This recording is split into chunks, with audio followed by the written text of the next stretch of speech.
What's going on, guys? Welcome back, and my name is Brandon, and we are going to take out the 600 Suzuki Katana today because I got to go run and get some metal. I'm just going to pick it up locally today, just because my local metal yard is like 30 or 40 minutes away, so out of convenience I'm just going to shop local. If you haven't seen recently, my wife laid her down not too long ago. I don't think it broke any of the plastic, but it did chip and scrape it up, but no worries.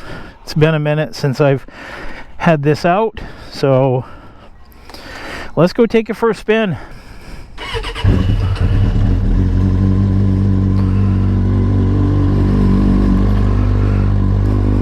It's always been a really reliable bike, and it is super comfortable. I can ride on this bike for hours and not be tired.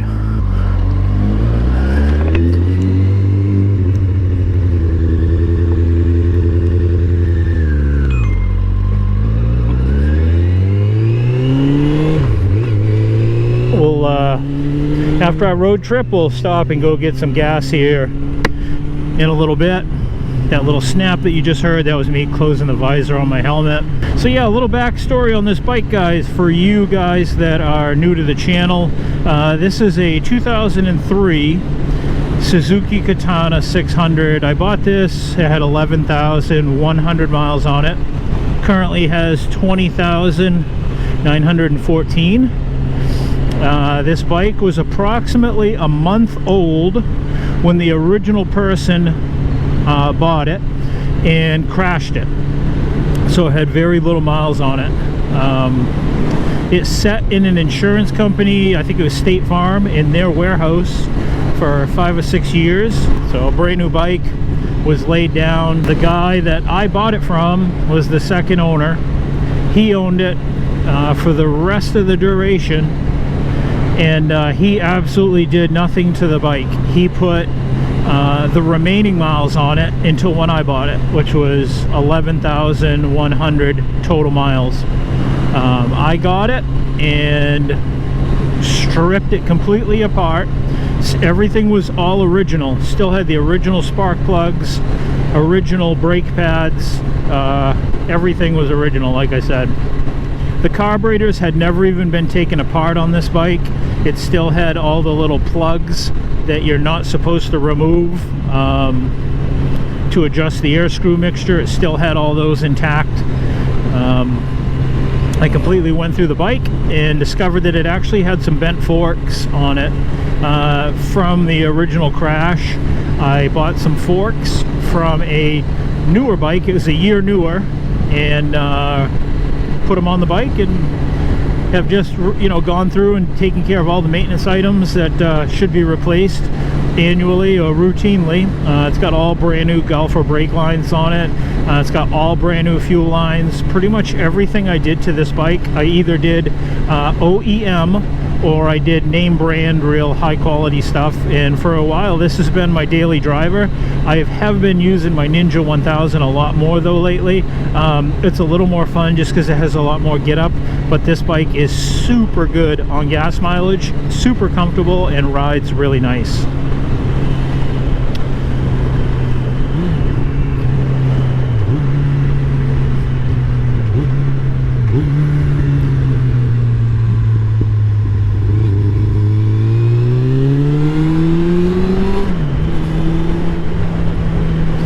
So what we're going to be doing today, guys, is I've got to pick up some round metal dowel for a project that I'm doing over on my welding and fabrication channel.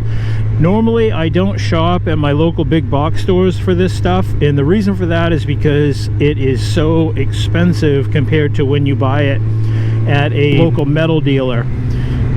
You're definitely paying a premium, but you know, time is worth some money too, and the price of gas as well. I just decided to take the bike and kind of try to like offset all the additional costs, but at the end of the day we will stop and top this off. It looks like I got about 3/4 of a tank, but I've been really trying to keep the cars filled up with gasoline because every day the price goes up and up and up. So pretty much when I'm done driving I try to top it off, and in this I run And actually all my small engines and motorcycles, I run non-leaded fuel, so you're paying a premium for that as well.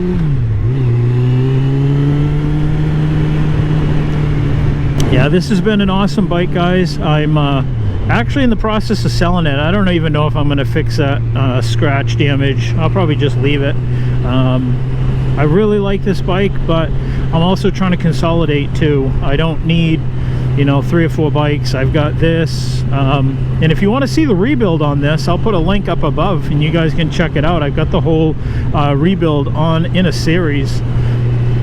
So I've got this, I've got my Ninja 1000, I've got a 2-stroke KTM 250 that is street legal as well. Make life a little more simple, if you know what I mean, especially going into these unknown times right now. We live in the state of Maine, and most of our heating systems run on heating oil or heating fuel. And the reason for that is we don't have, like the big cities, we don't have natural gas and propane and stuff that's in the ground in a lot of places here in our area. I'm in the central Maine area, so it's just not a possibility. That, you know, you're either using electric or you're using heating oil, and heating oil has gone through the roof lately. It's tied with, you know, the cost of oil and diesel and everything else. It's insane, and I predict it's going to be really crippling this winter for a lot of people, and probably myself included, which is some of the reason why I want to sell some of these things. We heat our houses and our water with this. That's what this oil does. You know, rather than take out a loan to pay to heat our house, I'll just start selling some stuff, and we'll be able to have some reserve money. And, you know, in the event things go really bad, which I think it's going to, unfortunately, I don't mean to be doom and gloom, but unless something changes quickly, our economy is not looking good. Every day we wake up, it's a little bit worse. Right now they're publishing in the newspapers that you need to start saving this summer for your winter heating oil. No, we'll keep our house at 50 degrees this winter, and we'll wear sweaters. That's, you know, that's one way we'll have to combat it, unfortunately.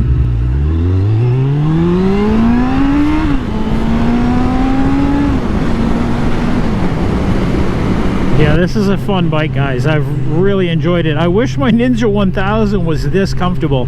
I can ride on this bike for hours and not have a sore butt. My Ninja 1000, I'm good for about 40 minutes, 45 minutes, and I'm ready to get off it and walk around. And I have a nice upgraded gel seat on that bike, so I call this bike kind of like my sofa bike. It's like a couch. It's like comfortable. It's like a nice comfortable couch. I've picked up everything on this bike, from TIG welding wire that's 3 feet long, to building materials, to bags of concrete I've hauled on this bike. Set them right on the tank bag. Not overly advisable, but sometimes I get lucky.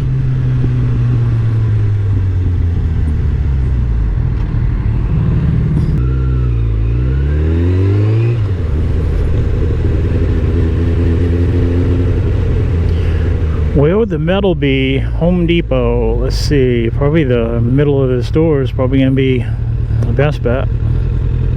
Like I said, guys, Home Depot is not the place, or Tractor Supply is not the place to be buying your metal. It's just super expensive. Sometimes for what they charge for a little piece, you can almost get like a 20-foot length. But you're also paying for convenience too, you know what I mean?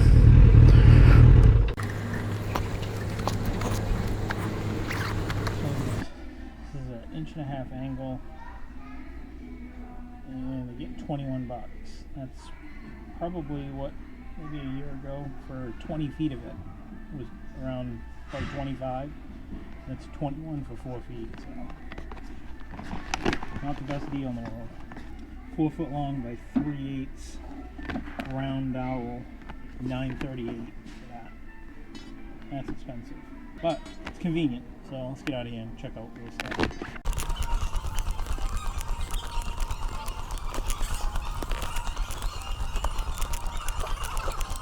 Please remove your card. Would you like an e-receipt? Thank you for shopping at the Home Depot.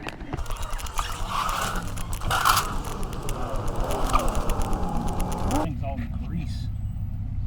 Wipe it off with a mask at least.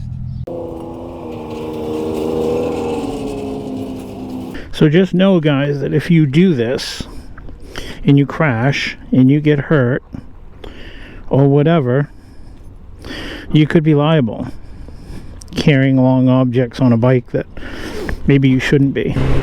So there, guys, we did it. Well, I mean, I guess we're not done yet. We still got to make it home safely and in one piece, but you can see how the price of material is pretty expensive. It was $9 for 4 feet. I'm guessing that's probably, you know, 25 cents maybe a foot at the, so it'd be about $1 maybe.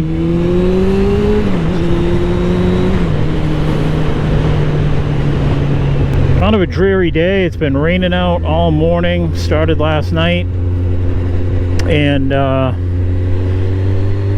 just cleared up for a little bit, so I figured, hey, it's a great opportunity. I'll take the bike right now while I still can.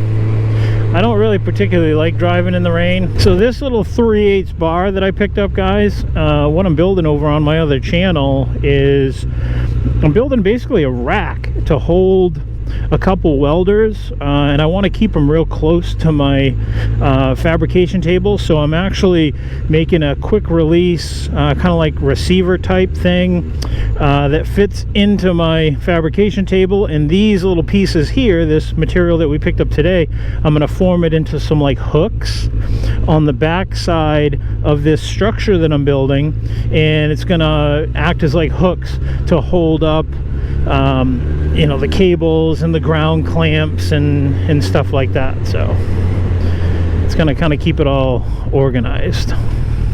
So that's it, guys. I want to thank you guys for watching. Thank you guys for tuning in. Please be sure to like, comment, and subscribe. We're going to be doing some rebuilds coming up. We're going to be doing some maintenance, as always. It seems like that's forever ongoing.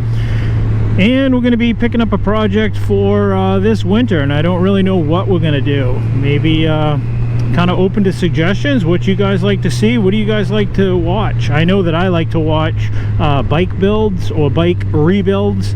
I particularly like to watch when people pick up a destroyed bike and get it back together and turn it into a daily driver. That's kind of what I like. Obviously, that's kind of what I did to this.